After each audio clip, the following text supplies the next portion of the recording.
and hooker. I thought I was a good Christian. I go to church every Sunday. I thought I was a good Christian. I go to church every Sunday. I am a very religious person. I thought I was a good Christian. The very lies the serpent told to Eve in the Garden of Eden. Garden of Eden. Garden of Eden. The gospel of Jesus Christ. Spread confusion and promote lies. The gospel of Jesus Christ. Spread confusion and promote lies. The gospel of Jesus Christ. Spread confusion and promote lies. The gospel of Jesus Christ. Spread confusion and promote lies. The gospel of Jesus Christ. Hey everybody, it is Sunday, April 6th. Welcome to This Non-Religious Life. I'm your host, Ken, down here in Los Angeles, California. Up in the Bay Area, we have Bob. How's it going? Two times in a row now. This is great. I'm glad trend. to have you back. Yes, we're trending. We're Bob trending. We also have Jason. Hello, and I wish the I could have control just room. switched to the dancing during the intro. In the control room, located in the tomb of Jesus Christ. Tomb. That's right. We're lucky that the rock And is still out there. on the East Coast, where it is way past his bedtime, we have Matt Brake. Hey. Hey. I was just thinking, I was like, you know, like we're recording at 8 o'clock at night here, and I mean, I don't know, maybe I'm just old, but like I go to bed pretty early, and I was like, that's what? Okay, it's 8 Pacific time, so on the East Coast, it's like 11. Let's be clear about something. Tomorrow's When we're Monday. when we're always like, dude, can you move it back an hour? And you're like, dude, 9 o'clock. I don't know, man. I have work tomorrow. Like, yes, you are an old man. Yeah. That said, I do start work at 7:30 in the morning, so which is incredibly difficult some mornings. I guess it was LA, so. I didn't Yeah. think anybody at LA went to work before 10. Everyone in my office is there by 10. I start at 7:30. There is an entire department that starts at 7, actually, which is interesting because I mean we do it to try and be on East Coast time, but or as close to as possible without being utterly ridiculous and all getting in at like 6. You know, because that would be awful. That would be awful. Yeah, no one needs to start work at 6 a.m. So we have a few things. We missed our recording last week, but we're back and we have plenty of wonderful news stories for everyone. One of my favorites, and this was in Charisma News, and Matt, I think you shared this with us. I did. Because I don't know why Jason or Bob would be reading Charisma News. Well, I signed up I follow Charisma Magazine's Facebook page. This is, I'm like, okay, I want to stay in the know of like what certain segments of the Christian population are saying. And honestly, the past couple ones have really made me angry. Everything from the World Vision thing. Before that, we had that depression one. And now this one about, I mean, there's Fox News bias, and then there's Charisma Magazine bias. So I don't know if you want to highlight anything that stood out to you. I am the one who shared it, so I obviously have some thoughts about this as well. Yeah. So this article was Starbucks Satanist barista reveals demonic double standard against Christians, which is probably one of the most hyperbolic and like totally inflated statements I could ever imagine. Aside from Satanism not actually having anything to do with Satan, which just makes Jennifer LeClaire, this author of this piece, just look silly. Apparently she was getting her she noticed this when a practicing Catholic noticed this. Sorry, she did not. was shocked and dismayed when she saw satanic symbols carefully crafted with caramel drizzle atop her foamy caffeinated beverage. Caramel drizzle. It is the devil's caramel drizzle. You know, I saw that article. I thought it was a joke. I thought it was like something out of like the Onion News. This was a real thing. This was a Yeah. thing. Unfortunately. Oh my god! And double checking the date, it is April 2nd. April 2nd. So, I read it. I mean, I saw the post. I read it, and I was like, "Haha, this is funny." Like I thought it was like an Onion News thing. Like somebody made this up with the purpose of making me laugh. Mission accomplished. yeah. So the picture is apparently taken from this woman's Facebook with two caffeinated drinks with foam. So there obviously is some sort of either latte or something with. Let me see if I can find the photo to put it up for the viewers. Yeah. One has they're very sloppily drawn caramel drizzle pentagram and 666. And so the article goes on to say, for years Christians have complained about Starbucks' so-called Jezebelic logo, but an artistic, devil-inspired barista took demonic to a whole new level with one lady's latte. and I mean, like, it's just... It's almost like, can you hear what you're saying? Can you hear the words that are coming out of your own mouth? I have it up on the screen for the people who are watching the video. Like the way that article was written and the snarky tone from the responses from Starbucks, I thought this was fiction, man. I thought that somebody was making this up for that. You cannot tell me that this lady wrote this article and is serious. Yeah, I mean, I think she is, and that's the unfortunate thing. And she goes on to talk about how, like, Howard Schultz, the CEO,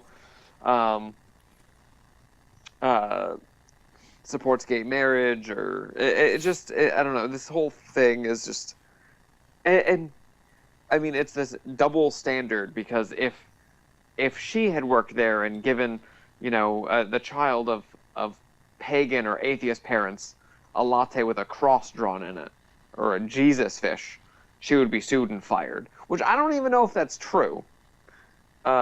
She would be reprimanded just like this guy was probably reprimanded. Was probably reprimanded. Yeah, exactly. And what's funny is she compares this to, like, if I did a Christian art project in a school, in a public school, I would get fired or reprimanded. And I was like, let's consider what you just said there. There's a huge difference between a private company like Starbucks and its employees and how they would handle that versus the public school. Yeah. So even the comparison is silly. And the idea that Howard Schultz shouldn't support gay marriage because some of his investors don't want gay marriage to be legal. I mean, it's almost like, yeah, but then there are investors who do want it to be legal and do support it. So, I mean, at some point, it's just a group of Christians wanting everything their way and wanting to be able to dictate their values and culture and have everyone agree with them on everything. Otherwise, it's a double standard. It's a double standard, and it's persecution. Yes. Yeah, I mean, honestly, like, this is the Western, modern, first world Christian persecution complex. And it sucks because, like, there are areas of the world where Christians are actually persecuted. But this is not persecution. Like, and it's... And I get the idea, like, it says you should suffer for your faith, but this is not suffering. This is caramel drizzle into your latte. I think it was somebody taking a piss, is what it was. Yeah. Yeah, it's I mean, sweet evil. It's yeah. That whole like, thing, it probably started with a bet. That guy was like, hey man, watch me drizzle 666 into this lady's cup and see what happens. You know what I see, honestly, and I see it maybe as she was like the annoying customer who went in and like made it known. There's no way this is a random 666ing, Yeah. a drive-by Satan. Well, I am. In which case, that would make it persecution, I think. It's funny Would too. also- It says Then it would be just desserts maybe. Yeah. it even Yeah, says Oh, you so see that? That was. Yeah, I see what you did there. Starbucks apologized to her. Yeah. That's what's funny about this. Starbucks apologized to her for this. Yeah. Well, all right. So if you think about this on a just from a pragmatic sense, it's probably not good practice for your employees to be, drizzling potentially inflammatory images in somebody's coffee, no matter what it is or who they are, right? So it's probably not good practice to do that, but. Drizzle Muhammad onto it. Right. Yeah, I know. I'm gonna Drizzle my Muhammad Day. Can we reputation have on that? Instagram it. Yeah, I mean, okay, so I could see that, but this lady's getting all carried away. Yeah, no, And it's so carried away, I really thought it was a joke. yeah, no. When I first read it, I was like, "There's no way this has to be true." And then I started looking up Charisma News and reading some of the other stuff that they had, and I was like, "Oh no, this is on the level. This is real." All right. Yep, this is a thing. Next time I order coffee from Starbucks, I'm gonna ask for a 666. Can I get a drizzled 666 on it? Oh, what is that? That was the music you get when you get 666 put on your Starbucks. Oh boy. Delicious, sweet, evil. Yeah, and the devil never tasted so good. Their new marketing slogan. Well, yeah, because she even said that their logo was demonic. Yeah, Yeah. that it resembles Jezebel. It's a Jezebelic logo, is what they said. You're talking about a bunch of hyper charismatics who see the devil under every rock. Under every rock. Yeah, literally under every rock. What is that called? I have a rock. So we always talk about how like sometimes the Onion does stories that it's like where they're so far out there and yet people believe them anyway. What is that? It's called like a Poe or something. Yeah, Poe's law. Irony's so good or sarcasm's so good that people believe that it's real. Yeah. Poe's law is that satire of a fundamentalist, good satire of a fundamentalist position is impossible to distinguish from reality. Well, so this has got to be the opposite of that. It's got to be like the opposite, where it's like fundamentalist behavior so outlandish that it appears to be satire. Yeah. It definitely seems like the Poe's law works both ways, where it's hard to tell. You're like, not sure if real or just poking fun at what these people actually think. And it sucks, if this shit wasn't so common, I would think, yeah, okay, just a funny joke, just kind of like an Onion article. Like, I read the Onion and it's funny. I saw an article the other day. It's like 60% of Japanese speakers actually 23-year-old men. Study finds. and it's funny, but there's a level of discernment there where you can say, okay, obviously 60% of Japanese speakers aren't actually 23-year-old men. 23-year-old white men who just watch anime in their parents' basements. Yeah, see, that's why it's funny. That's why it's funny. Something like this, you're like, oh, it's funny because it's really believable. Yeah. And then and then you find out it's real, and then it becomes sad because it's believable. I wrote when you guys were prepping it, and I was like, "Oh yeah, that was a funny joke." I had no idea this was a real thing. Yeah, it's not funny, haha. It's funny. Aww. Bless your little heart. Which if you guys don't know, that's Texas for you dumb motherfuckers. Oh god. Speaking of Texas, I did want to, and I didn't actually think about this before we went into this, but there's been so many things in dealing with separation of church and state, which is something that, all of us care about here. And this Hobby Lobby case. And I've been really thinking about it. Really, really thinking about it. And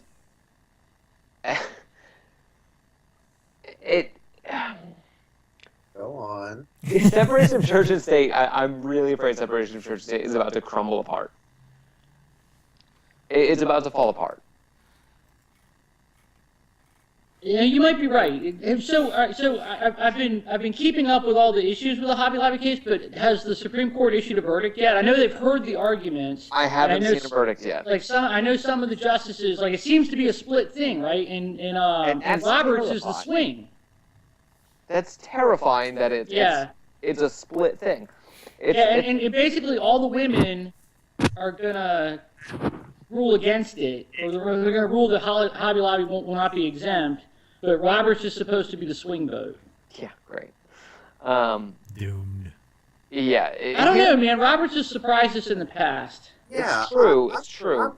I don't think there's. I think for having been nominated by who he was nominated with, the fact that he didn't totally gut Obamacare, come on. I think Roberts is a smart guy who knows his Supreme Court history, and I think he did with Obamacare exactly what the Chief Justice did during was it during Jefferson or Jackson's era, where he he was against something like the president wanted, but then he kind of voted for it in some weird technicality, and the president was like, okay, and it upheld the separation of powers, but it's a really intriguing case that I can't remember all the details of, but it reminded me of what Roberts did, because if he had taken a hard party line, then he would have undermined potentially the separation of powers by making it too partisan. I think he did a smart move with Obamacare, so I think we need to give him more credit. No, I think you're right, and he should be. His personal feelings aside, that's the thing. The justices shouldn't legislate from the bench. It's the House and the Senate that need to do the legislation. The judiciary branch just needs to decide if that legislation is constitutional or not. If you don't like the Affordable Care Act, make a law and strike it down. But as it's written now, it was deemed constitutional. Mm-hmm. Yeah. Right? I mean, that's the thing. It's not. He shouldn't rule. Even if he hated the Obamacare Act, or the Affordable Care Act, if he thought it was a crappy law that was done poorly, it doesn't change its constitutional merits. Maybe, there could be a better law that could be written, or it could be done better, but it doesn't change the fact that it was constitutional. And that's the only thing that he's there to decide, the constitutionality of it. He's not supposed to be legislating from the bench. You sound like Scalia. Yeah. Ow! It burns. It burns. Don't say that. Scalia's taken the Scalia's the worst of the bunch. He does legislate from the bench. So I don't know. We'll see how it goes. I'm hopeful. I'm always hopeful, because I really hope that our country doesn't fall apart. But I was also hopeful that they wouldn't uphold that corporations are individuals, legal persons, which is terrifying. And now upholding that, dollar amounts for political contributions shouldn't be capped is terrifying. I don't think any of this means that the whole wall falling between the church and state thing. I think that may be an exaggerated fear. If anything, I think it signals a rise in corporate power, but I wouldn't say it signals a rise or the destruction of the separation of church and state. Well, the issue then I agree, Matt. The issue then becomes, and I see it as a multifaceted issue, especially when you're talking about corporate power. If corporations are people, and corporations can have, in and of themselves, deeply held religious feelings, which I don't understand how an inanimate object, not even inanimate, incorporeal inanimate object. It is a concept. A corporation is a concept. Can have... What's that? Well, I was just going to say, I think we've talked about this before, how a person's work is an extension of themselves. I'm pretty sure I could twist Marx to say that. That our labor that technically there shouldn't be an alienation between us and the work that we do. So if someone starts a company, shouldn't that company be allowed to align itself with those founders' values? If you can, so long as it doesn't, but it also has to abide by the legality of it being a company. You can't use. I mean, an individual can have a company, and they can have their own deeply held religious values. However, they cannot then use their deeply held religious values to say that their company has those values, and therefore their company doesn't have to abide by certain laws. That would be like saying a bank that's run by Muslims doesn't have to pay interest to people who deposit their money there. Which there are actually banks, specifically Muslim banks, that don't actually use or charge interest all throughout the UK, especially in the Muslim sections. But again, this goes back to the issue of what it means to be religious and how religion plays out in a person's life. And I feel like this is some weird dichotomy between the idea that religion is purely privatized and has no place outside of purely private belief, which no religious person can adhere to that, as opposed to it actually affecting their livelihood and their work, especially if they choose to start something. Now, in this case, we have the issue of Hobby Lobby, which was able to and we can talk about the hypocrisy of Hobby Lobby in a second, but theoretically, in this perfect world where this company has been started and people have lived and invested consistently with their values, to then have a new law which didn't exist before, which would have in no way hindered those people's values being expressed and how they set up their corporate policies, to then have something that kind of feels like, I mean, again, if there was some theoretical thing that said corporate owners can't allow Bibles under their corporate premises or something stupid, which would never get passed, but theoretically, to adhere to that corporate policy would go against the religious conscience of the owners of that company, and they shouldn't have to abide by it. I disagree. And I, just to blow your mind, corporate America is not the kingdom, Matt. No, I know. You're right. Yeah, it's interesting that you bring up the Bibles, because wasn't there a case where it was a hotel or something that was owned by a state university, and even in Virginia, Old Dominion University had a hotel that was attached to it for like visiting alumni and stuff like that. But it was a state institution; they received state money, and there was a case brought up where they kicked the Gideon Bibles out of the hotel because of its affiliation, the fact that it took state dollars. Like, if you are, if you own a Motel 6 and you're your own private individual, then fine, you can put whatever you want in your hotel. You can put Bibles all you want there. But when you're a state institution, when you take state money, now you can't, because it serves as an endorsement. What would that say if I were a Jew or a Muslim or a Hindu or Buddhist staying in that hotel? Now I'm an outsider. Well, I think you make a good point with the fact they're receiving public money. So with Hobby Lobby, that's not really the issue. No, it is. No, but then it's funny about the Bibles though. So you have to think of like where the money comes from and who's giving it to them. So Hobby Lobby they are a privately owned company.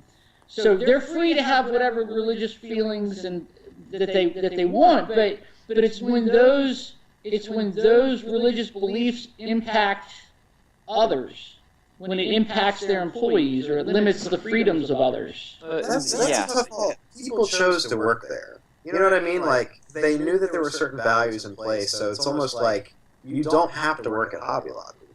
Well, that's a privileged position to even take that argument, to say that you have the right to choose where you work. Yeah, talking about rural Texas, I mean, right to work is a fairly hard position to take, because people take what work they can get. Yeah. So the issue here, I think, is it's a company getting out of doing something that it doesn't want to do, that it's supposed to do legally. If a company decided that it wanted to employ, let's say it's Texas, and they wanted to employ illegal immigrants from Mexico and not pay them, and then the government came after them. They're like, we're a Christian organization, and we take a very literal stance on Leviticus 25:44, which is the passage in Leviticus that, it allows slavery, so long as they're from neighboring countries. Isn't that taking it a little bit to like arguing like to the most absurd extreme? Because at some level, like, I think with this you have to push it, because it's easy to be, it's just healthcare, it's just access to contraceptives. I mean, like the UN has issued that like access to contraceptives is a basic human right. Like it's not a privilege. It's a basic human right. Well, I don't have a problem with contraceptives per se. It's the abortifacient contraceptives that I don't think anyone should be forced to accommodate. Okay, all right. So another wrinkle in this issue is that one of the co-plaintiffs or co-defendants in the case with Hobby Lobby is that Amish furniture company. And they're with Hobby Lobby on this idea that they don't want to have to pay for contraceptives for their female employees.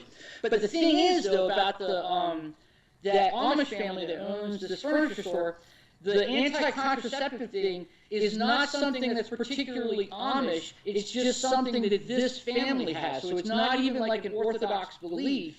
It's just their belief that they're claiming is a religiously held belief. So I know you're talking about, that argument to the absurd extreme, but if it isn't the Orthodox belief, then you could say anything is a religiously held belief. And who's to say what is a correct religious belief? But let's be clear that in the end, this really comes down to the issue of abortion, anti-abortion. Like, that's really what this is about. Like, maybe Catholicism will make it about other contraceptive issues, but really with the Hobby Lobby issue, like, the Greens, as far as I know, aren't Catholic. So for them, they're lumping the abortion issue into the contraceptive issue. If the abortion issue were taken off the table, this would not be an issue. But you might be right. The issue here, though, is it sets up the precedent that a company can have a religious belief, an inanimate, incorporeal concept built around capital can have a religious belief. I mean, we can already you begin to slide into this completely subjective relativist fallacy, because and it didn't even dawn on me until Bob started talking about how do you define a religious belief?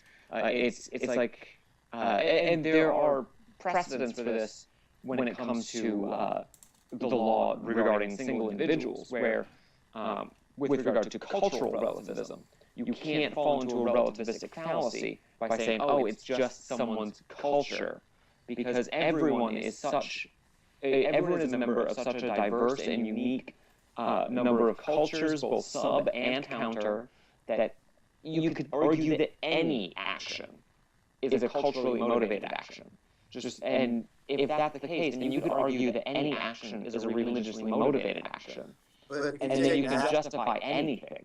But if you And it's very dangerous. It's a dangerous path to start going down. But if you take that to the other side, though, eventually you do in some ways. I mean, okay, I understand the corporation as an entity having religious beliefs. If it was me, I would argue people of belief can act out through their faith in what they produce. And I would argue it maybe that way. I don't know how that would work in the legal scheme, but that's how I would articulate it. But here's the thing: when you have a corporation is a separate entity from the owners, and that's when it becomes incorporated. When you incorporate a company, it's different from a company and a corporation. When a corporation becomes a corporation, it becomes its own fiscal and legal person. It is no longer attached to the owners. But that's a definition. I mean, of course, those are definitions of law. But at some point, like, whatever it says on paper, there's still this idea that a believer does when they start something. They often do it from a place of their faith, and it comes from that place, or maybe motivated from that place in some way. And so, whatever the specific specification is on paper, that's still the motivation for why it's founded. So the issue becomes, how can people of faith exercise in public? The problem I personally see is this could just as well be, I don't want to say it's an infringement on, it's an infringement on defining how and when people can operate in their faith in the public sphere. And so that also, like, my beliefs aren't private. Like, they're very, like, they're personal, but they very much have some sort of public influence in one way or another. And if I'm told I can't do this or that here or there, or if I say my faith causes me to express itself in this way, then for someone else to define what my faith looks like in a certain setting, or how it gets expressed in a certain way through my work, through my actions, through my politics, theoretically that's someone else defining what I can do with my faith, which means I'm no longer defining my faith, someone else is defining my faith for me. And I'm not sure that's the spirit of the Establishment Clause either.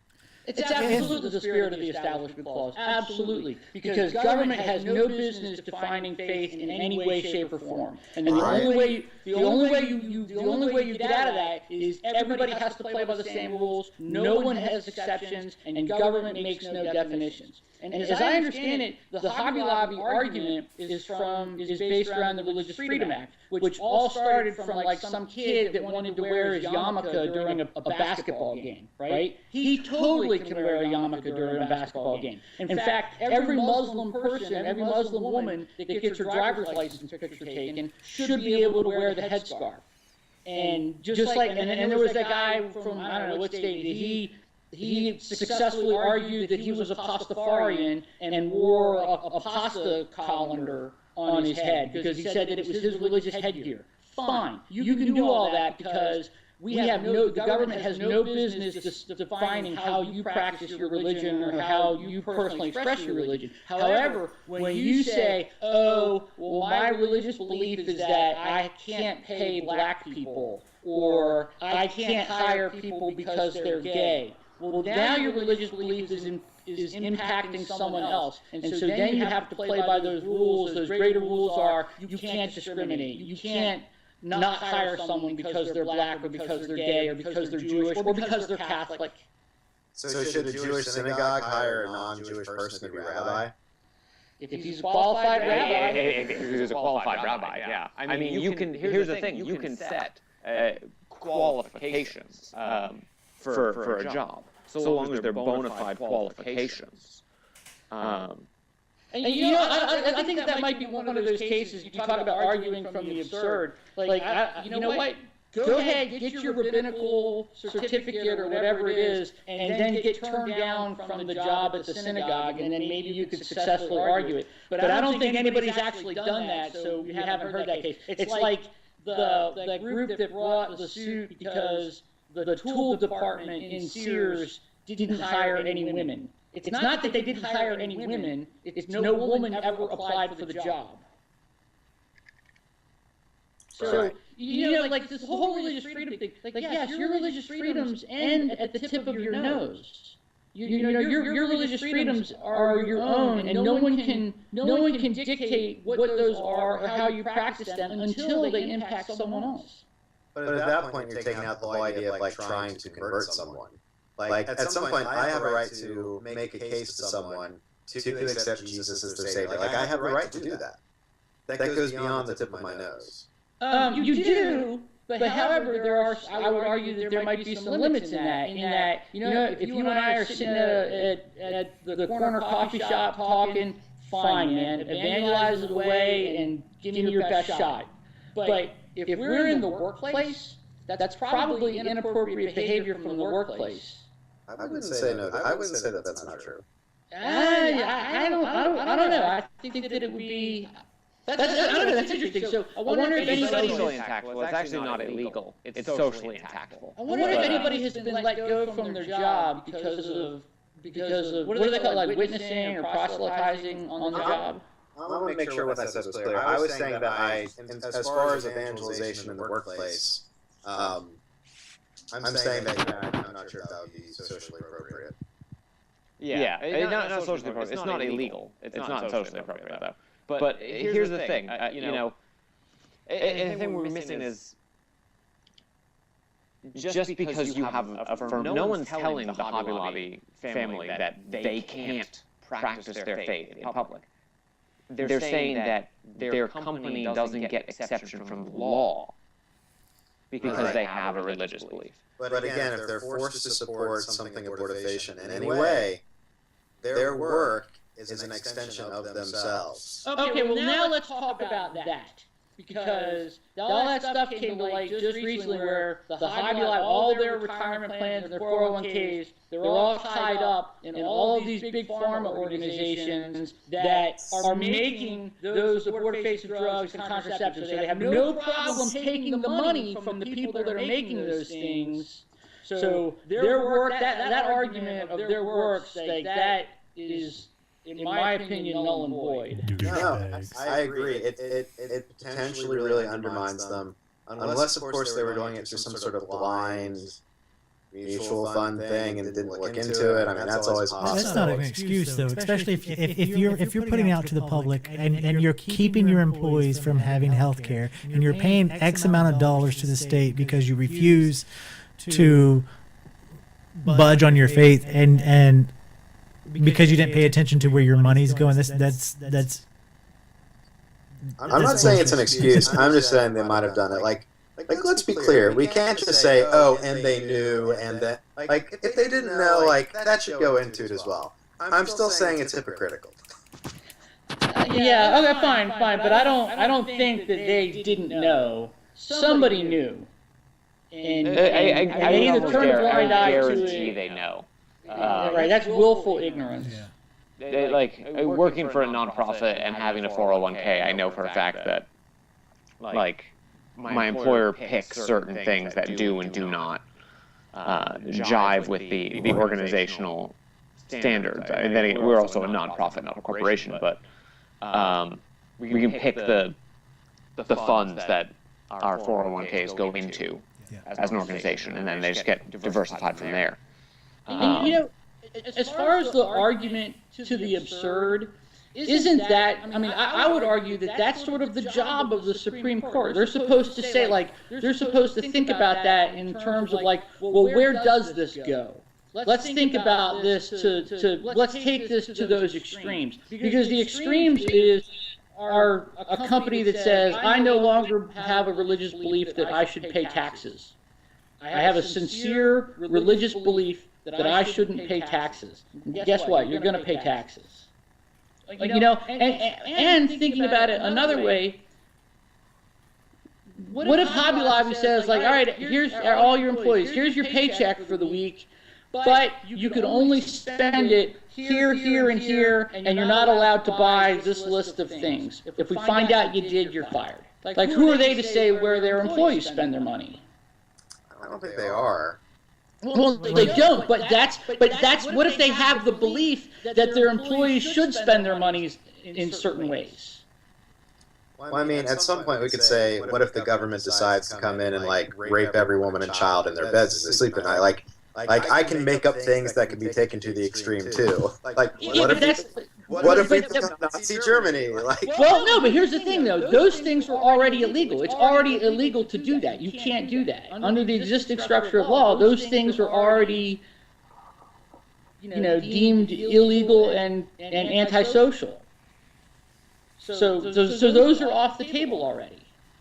I'm not sure if that's true, because you're making up religious ideas. I understand that there will be fringe elements and outliers who say radical things, and they'll be shut down.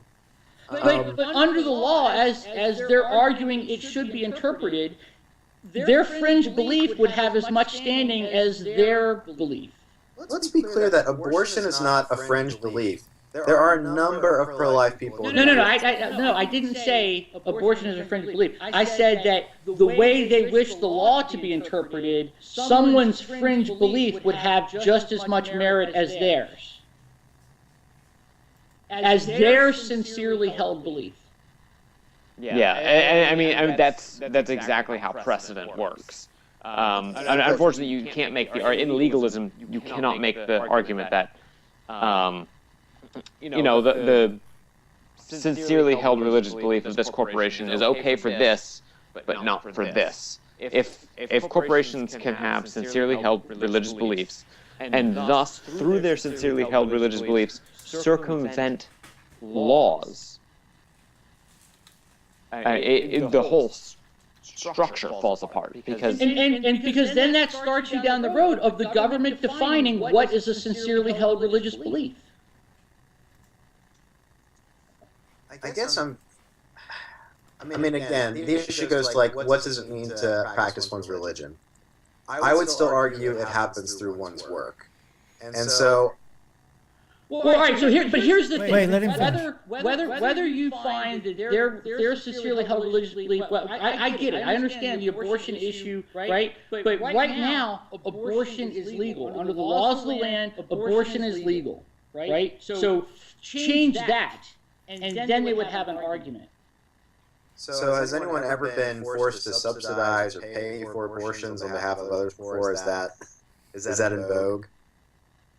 No, but currently abortion is legal. It's considered a healthcare plan. Suppose their healthcare plan is, that they're Christian scientists, and you can't get a blood transfusion. We're not going to pay for that because that is a sincerely held religious belief of Christian scientists. Isn't that qualitatively different from the abortion issue, though? It is, but a blood transfusion is just as legal as an abortion. And so whether a blood transfusion or abortion is moral and just has nothing to do with its current legal standing. So if you want to give their argument legs, you have to change the current legal standing of an abortion. And when you do that, they would have a leg to stand on. So overturn Roe v. Wade first, and then they don't have to pay for abortions.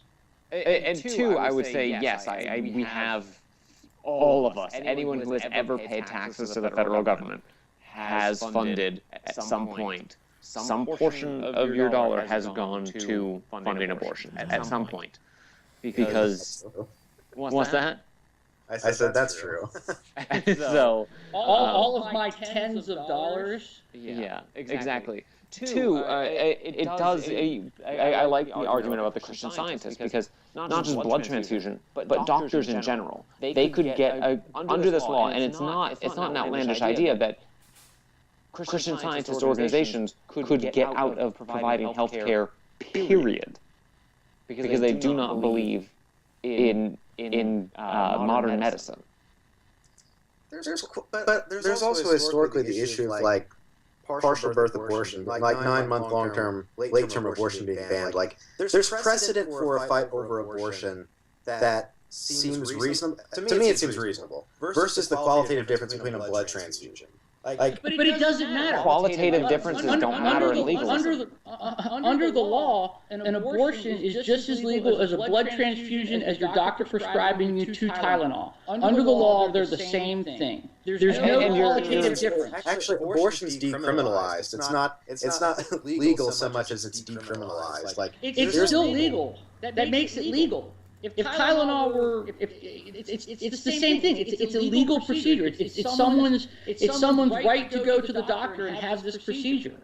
It's not decriminalized either. It's fully legal. It's decriminalized in certain places, but it is fully legal under federal legislation. Decriminalized means that getting caught doing it would result in a citation, similar to in Canada. Marijuana for recreational use is decriminalized. It's not a penalized offense where you would end up in some capacity in jail like you would in many places in the United States. However, getting caught doing it in the open results in a ticket. However, every single hospital that has a gynecological office likely also can and will do an abortion. I thought it was like technically decriminalized. I learned something new. Decriminalization is a different thing. That's all, folks. Yeah. The next issue here is that it's fully legal, and I forgot where I was going to go after this. Sorry. You threw me off by saying you learned something. If blood transfusions were illegal, then your employer shouldn't have to pay for that as part of your health care because it's an illegal. It's illegal. I remember where I was going to go. Late-term abortions. But it's not. 9-month, 8-month abortions aren't legal. And so they wouldn't. The issue is of whether or not Hobby Lobby's money to be funding them is moot, because health insurance wouldn't fund an illegal procedure. My argument, though, with that was that there is a record on the books of abortion overall being contested versus, and with some success in the case of late-term abortion. So there's precedent for limits on abortion in some way or the other versus blood transfusions. Fine. So Hobby Lobby has to pay for abortion within the limits of the law. They have to pay their employees and their health care coverage. It has to be part of the plan within the limits of the law. So then the answer is you have to make those limits for what sorts of abortion are legal. And that's why I go back to, like, if they really don't want to do it at all, they would need to overturn Roe v. Wade. Do that, and then abortion becomes illegal, and then they don't have to pay for it. But I say that argument. And see, here's the thing. This is the part where I think that, like arguing this from a strictly secular standpoint, you don't. I want you to know, I'm arguing for you. I'm trying to help you out. This is an issue that benefits you. It looks out for your interest. You may not think it does, but what happens when you work for some job and the corporation is bought by Muslims, and all of a sudden they're anti-Christian, and you're not going to pay Christians, or there's some like anti-Christian rhetoric. It doesn't matter, because there's no place for religion in the law. Does that make sense? I was getting around. What if you ended up? I got lost a little bit. I'm going to strike you where it hurts here. What if you ended up working for an organization that was then bought out by sincerely held religious beliefs that books are evil, and you could never buy another book, man? But do you see what I mean? Like, it takes everybody's best interests. No, I take your point. I mean, what you're saying sounds a lot like Jürgen Habermas, because his whole thing was religion needs to abide by the rules of communicative action. So the authority of fallible but provable science, reason, and so forth, and that government needed to plead the fifth on religious ideas. So I take that point. The only issue I always had with Habermas is I think he puts religion in too much of a box. But I take your point, equal protections under the law. Like, I take the point. I understand. For me, this really comes down to the issue of abortion. And I can no more condone abortion than I can human trafficking. So awesome, great, and you're allowed to have that belief. And I want you to go out and be an advocate for overturning Roe v. Wade. I want you to do that, and I support your right to do that. I want you to fight that issue in as many legal arenas as you possibly can. I hope you don't win, but it's your right to do that. Thank you. And that's what I was saying. What if we lived in this world where someone else's religious beliefs trump yours? Well, I mean, like I've said before, I mean, hopefully I'd be okay being persecuted. So really, not like I can't wait to be persecuted. I've been persecuted. It's all right. not like Latte persecuted, but like really persecuted. I mean, to the extent that assumes the inherent absurdity of all religious faiths, and that there aren't some more reasonable than others. Like at some point, if a non-blood transfusion Christian scientist wants to throw down, I'll throw down, and we can have a good old-fashioned debate, and that'll be fun, I guess, or irritating. Probably irritating. So I mean, we throw out these like ideas of like religious ideas getting thrown out. Like, what if this person has this random idea? And I'll be like, well, you're wrong. I mean, if it's something like, I'm going to pay immigrants 5 cents an hour because I'm welcoming them, it's like, well, I'm not sure that's quite what you should be going for there, Chief. Yeah, but what about, what if they have, what if they're Hindu or Buddhist? Like what invalidates what makes your Christianity trump their religious beliefs? I mean, at some point, some of this is Jesus. Some of this is argued in the realm of, I mean, there are philosophical underpinnings to something like Buddhism. So my argument with Buddhism, I mean, it becomes inductive at some point. Like, none of this will be deductive, like, well, this premise is obviously this premise is obviously this. I mean, if I have an argument with someone of a different faith, it's going to be inductive, where I'm looking at probability. So with the Buddhists, I would argue something about how I think it's absurd that their goal is the elimination of bodily suffering, and so their goal is to sort of cast off the body and pleasure and all these things, which I would argue from a place of induction that the human body, it just is absurd to our nature to play down the human body that much, and in our own individuality, and all these things that seem inherent to our nature. And so a rejection of those things seems contrary to nature. So I mean, that would be where I would start. Yeah, but it's contrary to nature as you define it. Well, I mean, at some point we're all dealing with a priorities. Like, right. So you start from an a priori position, and he's going to start from an a priori position, and we can argue about it all day. And maybe somebody's right, maybe somebody's wrong, and maybe somebody has the better idea, and maybe somebody doesn't. But when government starts deciding those things for us, we all lose. So that's why you have to have this separation, and that's why Hobby Lobby should not be exempt. I mean, at this point, we can talk. I mean, within philosophy, there's always the issue of the good and the right. Like at some point, I understand that there are legal laws in the books, but there are a lot of legal laws in the books that are unjust. So like, I agree. We have a lot of laws and very little justice. I will not argue that point. But right now, the law says that an abortion is legal and people need to pay for health care that includes all legal procedures. So change that structure. Don't get exempt because you have a religious belief.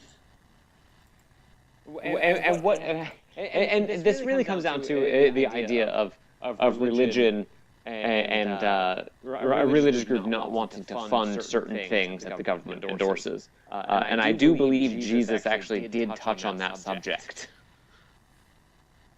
pay your taxes. Yes. What did that say? Render unto Caesar that which is Caesar's. Yeah, no. I mean, again, my argument is that people can practice religion through this, like. I mean, hopefully that means that you check out your pharmaceutical company investments first, but. I just think using. I definitely draw the distinction at a person having a sincerely held religious belief, which everyone is entitled to their sincerely held religious beliefs, and the idea that a corporation can have a sincerely held religious belief. Like. But again, you're defining religion as a pure individualistic thing, and it's not. It's usually a corporate and communal thing as well. No, and you know what? I'm actually on your side with this one, Matt, because you can have a corporation that has religious values, that has we want to espouse these religious values, right? Forever 21 puts John 3:16 on the bottom of their bags. Now, if only they can stop using slave labor. Right. Well, see, yeah. And In-N-Out Burger puts John 3:16 on their cups and stuff, right? It's okay for them to have religious values and to, at least espouse religious values, if not practice them. In the case of Forever 21. But putting John 3:16 on your bags is not a violation of. It's not an exemption of an existing law. But you know what? Here's the thing about that, though. I'm glad they put John 3:16 on the bottoms of their bag, because you know why? That means I'm never going to go there again, because I understand, because that You shop at Forever 21. What? You shop at Forever 21. When I'm buying my girlfriend lacy underwear. I'm just trying to picture you in that. Yeah. No, I've been in there. I've been in there with Chrissy. So, well, actually, that's what I say. We'll never shop at Forever 21. So Earlier, Jason was saying he was trying to picture it. So you're trying to picture him in Philly underwear. That was the joke I was going to make. Right. That's exactly what Jason was trying I'll to go do. get him and prance around him in front of the It's never been done before. Not on this show. Not at all. Dude, he thought honestly he felt so terrible. He's like he walked away and was like, he was a wrestler in high school. So he's like, yeah, locker room humor. And he's like, he was like, that's a video recording, isn't it? yeah. Is this thing on? No, baby, that red light means it's paused. But not to go deep into this conversation because it's a topic for another show. But I just want to bring up the slippery slope of what Hobby Lobby can bring forth, because if we look at Citizens United giving corporations the rights of a person, and now with the recent ruling of giving money equals free speech, and the next slippery slope in my mind would be giving corporations religious rights like this. It's all geared to take away the power from the people. And I just see it moving that way. It's a very bad slippery slope. We talked about it when the Citizens United case happened about how the next step would be this, and it's just coming to this, and we just need to be aware of that. Yeah, it doesn't necessarily bode well, and I like I said, I see it as multifaceted, and especially troublesome considering the recent removal of restrictions on cash donations to finance campaigns, which is terrifying. You now choose between Pepsi's candidate and Coca-Cola's candidate. Yep. Because no one else is going to be able to finance a campaign as well as them.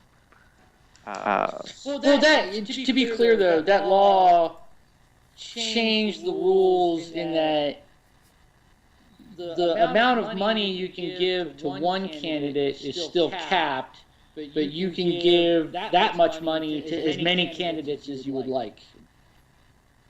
So if You can spread your money across the parties. Right.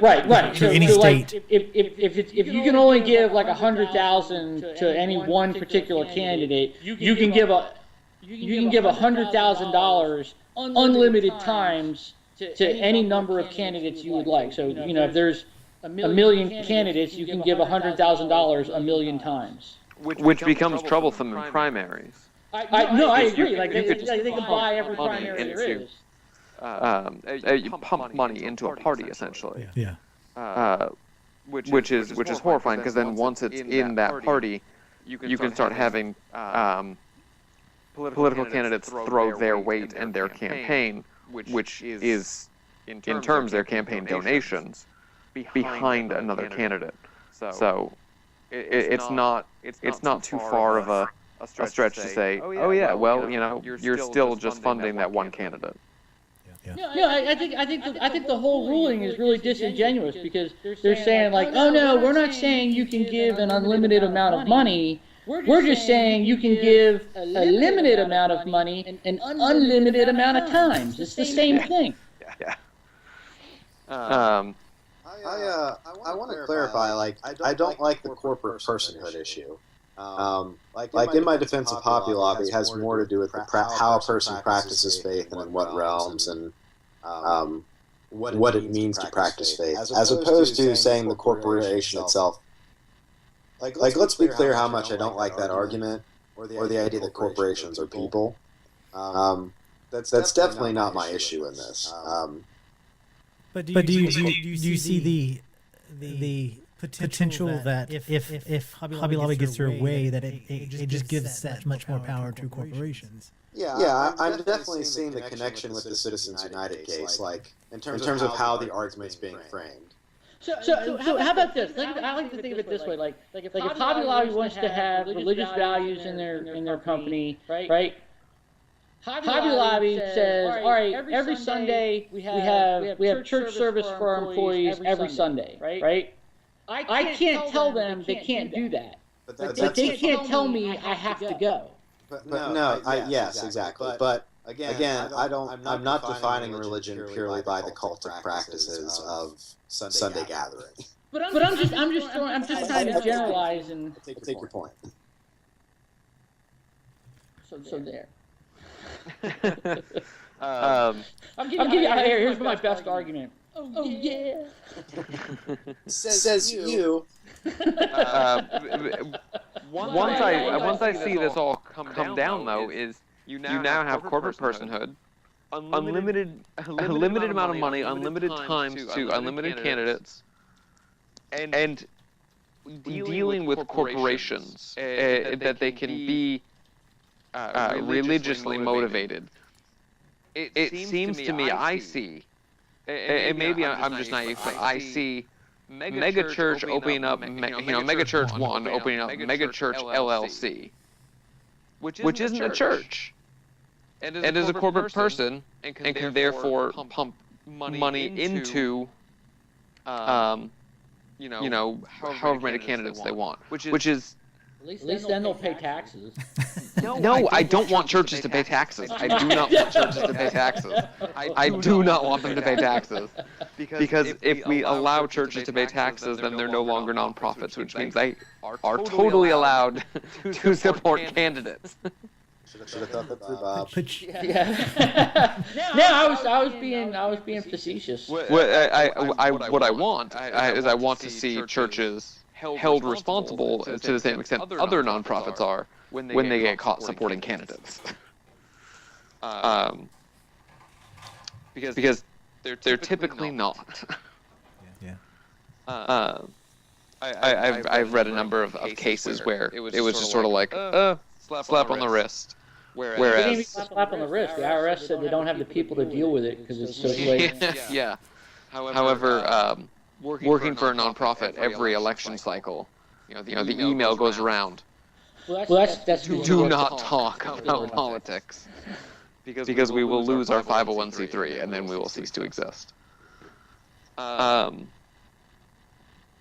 like that whole idea is a very real threat in the forefront of anyone who works at a non-church nonprofit. Mm-hmm.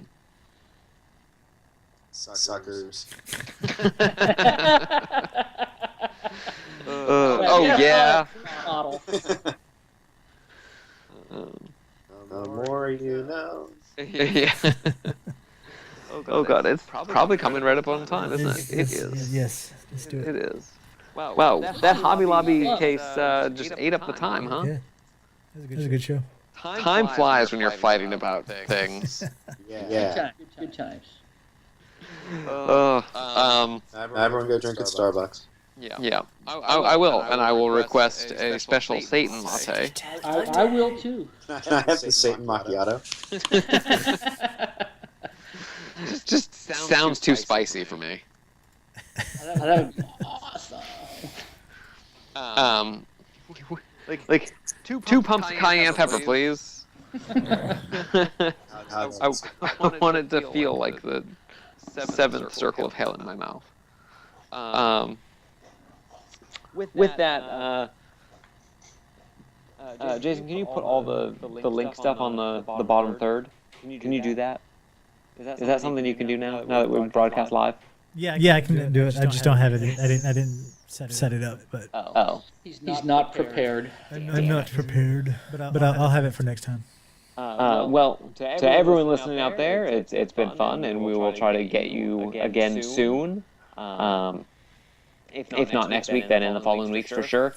But if you want to reach out and let us know your stance on Hobby Lobby, or if you want to know where you can find a Satan Macchiato, you can reach us on Google+, on Facebook, at the website, zombie-popcorn.com, or you can email us nonreligious@zombiepopcorn.com, or you can call us at 757-337-2195.